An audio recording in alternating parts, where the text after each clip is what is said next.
কেমন আছো তোমরা সবাই? আশা করি তোমরা সবাই ভালো আছো, আর তোমাদের ভালোবাসা আমরা এখন খুব ভালো আছি। আবার একটা নতুন ভিডিও নিয়ে তোমাদের সামনে হাজির হয়ে গেলাম। আর ভিডিওটা তোমরা কিন্তু অবশ্যই দেখো, না কেটে পুরোটা, ঠিক আছে? আর ভিডিওটার টাইটেল আর থাম্বনেল দেখে নিশ্চয়ই বুঝতে পেরেছো যে মানে কোন বিষয়ের উপর আমি ভিডিওটা করছি। তো চলো শুরু করা যাক, ঠিক আছে? বেশি বকি আমি, বলো? বেশি বকি না আমি, কমই বকি। বেশি বকলে আমার মাথা খারাপ হয়ে যাবে না? ওই জন্য কম কম বকি। তোমাদের কাছে মনে হচ্ছে আমি বেশি বকি। তো অনেক ব্যাপার, অনেক অনেক সমস্যার মধ্যে পড়ে গেছি জানো আমি, প্রচুর। যেটা তোমাদের মানে বলে মানে কিভাবে বলবো, আর কি যে আমার মানে এতটা কষ্ট হচ্ছে, এতটা খারাপ লাগছে না, কি বলবো। সবাই যাই কিছুই পায় প্রথমে দেখানোর সুযোগ পায়। যে কোনো কিছু, ধরো নতুন একটা জামা কিনলো না, তার একটা আগ্রহ থাকে, এই বাবা আমি এই জামাটা পরবো, ইস এই জামাটা পরলে আমার কী আনন্দ হবে, ভালো লাগবে। যে কোনো জিনিস প্রথম যখন পায় না তার খুব আনন্দ হয়। কিন্তু আমার কপালটা না তার উল্টোটা, জানো? আমার কপালটা এতই খারাপ যে প্রথম কিছু যদি আমি পাই, সেই জিনিসটা আমার কপালে থাকে না, সেটা দ্বিতীয়বার হয় কিংবা তৃতীয়বার পাই, এরকম একটা বিষয়। তো মাঝে মধ্যে ভাবতে খুব খারাপ লাগে যে এত কষ্ট করার পরেও যখন কোনো জিনিসের মানে হ্যাঁ, হয়তো কোনো জিনিস যেটা না পাওয়ার কষ্টটা, এত এত কষ্ট করেছি, এই জিনিসটা আমার হাতে পাবো না। কিংবা লাইফে তো কষ্টের শেষ নেই, বলো? সবাই কষ্ট করে কম বেশি, হ্যাঁ সবাই কষ্ট করেই সব কিছু করে, বলো? এবার কিন্তু সব আশা কিন্তু থাকেই যে কিছু একটা পাওয়ার, কিছু একটা পেয়েছি, সেই জিনিসটার প্রথম ভোগ করার আশা থাকে। কিন্তু আমার কপালে সেটা নেই, সেটা একদম মানে ছেড়েই দিয়েছি। তারপরে হুম চলে এলাম, মানে চলে এলাম বলছি। তারপরে একটার পর একটা আমার মাথায় প্রেশার চাপ পড়েই যাচ্ছে। হ্যাঁ, দোকানটা করলাম তখন লোন করে আমি জিনিসগুলো কিনেছিলাম দুর্গাপুজোর সময়। অনেক জিনিস তুলেছিলাম জানো, দুর্গাপুজোতে অনেক জিনিস তুলেছিলাম। প্রায় 50 থেকে 60 হাজার টাকার জিনিসই আমি কিনেছিলাম। আর তোমাদের বলতে আমার লজ্জাও নেই আর দ্বিধাও নেই, ঠিক আছে? তোমাদের যেহেতু সব কিছু আমি শেয়ার করি, তো সেটা আমি তোমাদের শেয়ার করতে আবার লজ্জা কিসের, বলো? তোমরা তো আমার সবাই, সব পরিবারের মতো, ওই জন্য তোমাদের শেয়ার করছি। তো লোন করেছিলাম, তো সেই লোনটা এখন শোধ দিতে হচ্ছে। প্রত্যেক মাসে হয়তো 3,000 3,000 হ্যাঁ 3,500 করে টাকা লাগে, সেটা আমাকে দিতে হয়। তো মানে মাথায় মানে বিশাল একটা চাপের মধ্যে আছি যে একটা লোন করে, জানো তো, প্রচুর চাপের মধ্যে আছি। মাঝে মধ্যে আমার মনে হয় যে নিজেকে মানে ভালো লাগে না বেঁচে থাকতে, এত কষ্ট হয়। তার জন্য আবার কি বলো তো, আমি চাইছি যে আমি যদি ইউটিউব করি, ইউটিউব থেকে যদি কিছু টাকা আসে, তাহলে হয়তো আমার লোনটা অনেকটাই শোধ হয়ে যাবে। কিন্তু চেষ্টা, বহুত চেষ্টা, হ্যাঁ ওই করতে করতে আজকে 2 বছর হয়ে গেল। হ্যাঁ, 1 বছর, 1 বছর আগে নিয়েছি, প্রায় 1 বছর হয়ে গেল লোনটা শোধ হচ্ছে আর কি।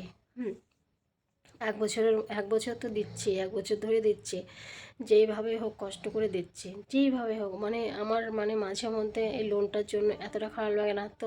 দেখেছো আমি দোকানটা করতে গেছি, দোকান করে এখানে ফেঁসে গেছি। আমি ভাবতেই পারি না যে এরকম আমি ফেঁসে যাব।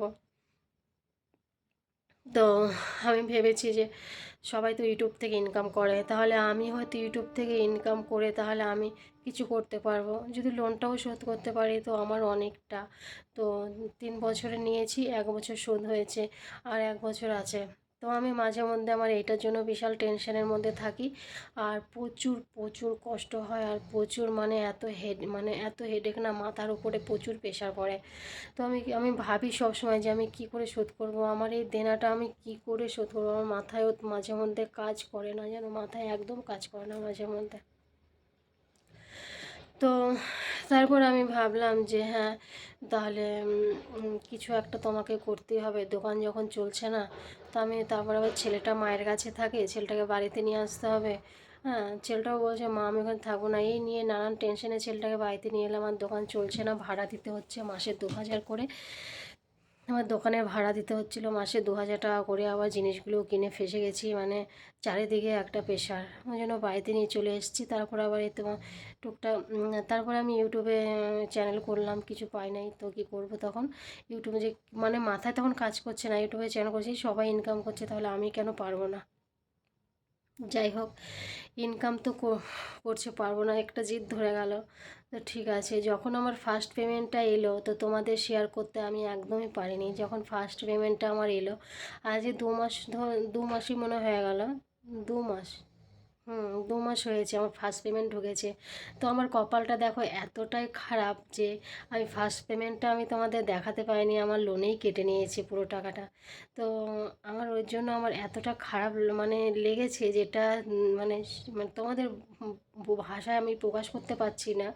যে আমি সবাই ইউটিউবে ফার্স্ট পেমেন্ট দেখায়, হ্যাঁ তো আমি ইউটিউবে ফার্স্ট পেমেন্টটা আমি দেখাতে পারলাম না।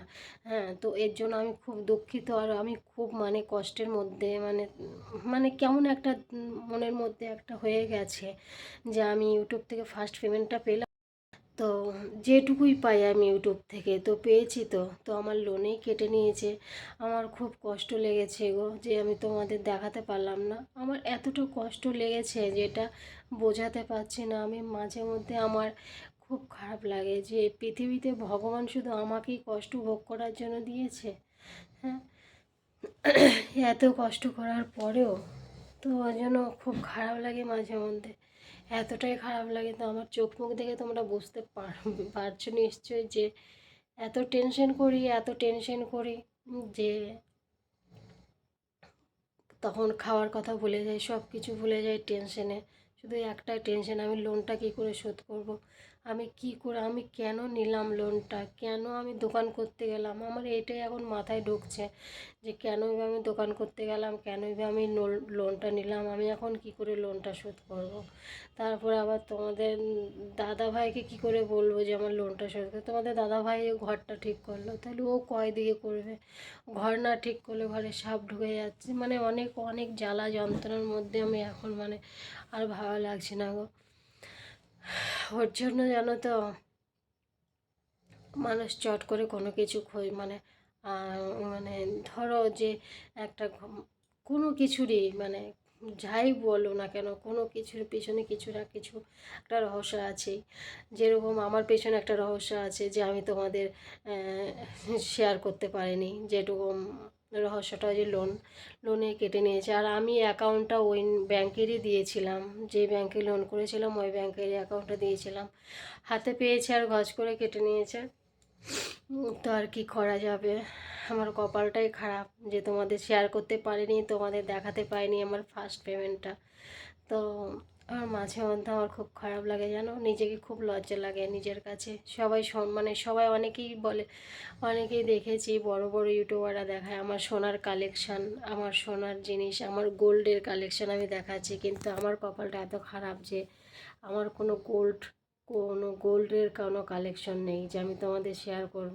তোমরা হয়তো ভাবতে পারো, হয়তো আমার ভিডিওগুলো তোমরা হয়তো মানে দেখছো, বুঝতে পারবে। আর সত্যি কথা বলতে আমার ভিডিওগুলো তোমরা একটু প্লিজ দেখো। হ্যাঁ, তো তোমরা যদি আমার পাশে না থাকো, তোমরা যদি আমাকে সাপোর্ট না করো, সত্যি আমি আরও ভেঙে পড়বো জানো। আরও মানে কি বলবো, আরও মানে আমি আমি খুঁজে পাবো না যে আমি কি করব, খুঁজে পাই না এখনও মাঝে মধ্যে। তো সত্যি আমার খুব খারাপ লাগছে। তো তোমাদের কাছে আমার একটাই অনুরোধ যে তোমরা আমার ভিডিওগুলো দেখো। হ্যাঁ, শর্ট ভিডিওগুলো তো দেখছোই, তো লং ভিডিওগুলো আমার দেখো, পুরোটা করে দেখো, না কেটে কিন্তু পুরো ভিডিওগুলো দেখো। তাতে আমি অনেকটা অনেক অনেক মানে তোমাদের কাছে সাপোর্টের থেকে ভালোবাসাটা বেশি চাইছি। ভালোবাসা মানে তোমরা আমার পুরো ভিডিওটা মানে পুরো ভিডিওটা দেখো, আমার তাহলে অনেক ভালো লাগবে, ঠিক আছে। তো সত্যি কথা বলতে আমি মানে মানে আমার জীবনটাই যেন একদম সেই বলে না যে কি বলবে, অনেকে দেখো না বলে সোনার চামচ নিয়ে জন্ম নেয়, আর আমরা কিন্তু সোনার চামচ নিয়ে আমরা জন্ম নিই না। আমরা কষ্ট মানে হওয়ার মানে জন্মানোর পর থেকেই ভগবান আমাদের কপালে লিখে দিয়েছে তোকে সারা জীবন কষ্ট করেই খেয়ে যেতে হবে। তো ওই একটাই ভুল করে ফেলেছি যে লোন নিয়ে ফেলেছি, ঠিক আছে। লোনটা যদি না থাকতো তাহলে আমার কোনো হেডেক থাকতো না। লোনের জন্যই আমি আজকে অনেকটা মানে মাঝে মধ্যে অসহায় মনে হয় নিজেকে, যে আমার পাশে হয়তো কেউ নেই, সত্যি আমার পাশে কেউ নেই, নিজেকে অনেকটাই অসহায় মনে হয়। তো অবশ্যই তোমরা আমার পাশে থেকো, হ্যাঁ, সাপোর্ট, ভালোবাসা দাও, সাপোর্ট করো। আর আমার ভিডিওগুলো তোমরা পুরোটা করে দেখো। তোমরা ভালো থেকো সবাই। আর আজকের ভিডিওটা আমি এখানেই শেষ করছি। সবাইকে গুড নাইট।